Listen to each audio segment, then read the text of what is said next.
माहेरी आले आणि मम्मीच्या हातची सोयाबीनची भाजी खाल्ली नाही असं कधी होतच नाही. मला आवडते म्हणून मम्मीने खास सकाळी सकाळी सोयाबीन वडा भिजू घातला आणि माझ्यासाठी छान अशी भाजी बनवली. त्यानंतर मम्मीला काहीतरी हेल्प व्हावी म्हणून म्हटलं चला पोळ्या मी बनवते.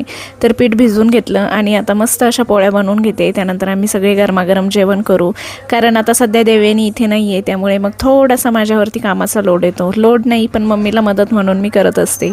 चला आता पोळ्या वगैरे बनवून घेते आणि त्यानंतर मग मम्मी तोपर्यंत देवपूजा वगैरे करून घेते. आणि माहेरी मम्मी जे म्हटले ते भाज्या बनवते, म्हणजे मला जे आवडतं ना ते करायचा ती प्रयत्न करत असते. कारण कसं सारखं सारखं येणं होत नाही. आणि लग्नाच्या अगोदर तरी मम्मीला काही कर म्हटलं माझ्या आवडीचं तर ती थोडंसं हे म्हणजे कंटाळा करायची, पण आता अजिबात नाही बरं का. आता मी नुसतं म्हणायचं उशीर आहे तर मम्मी लगेचच सगळं बनवून देते. लग्नानंतर काय माहिती काय होतं, पण आईचा मुलीमध्ये जरा जास्त जीव गुंततो.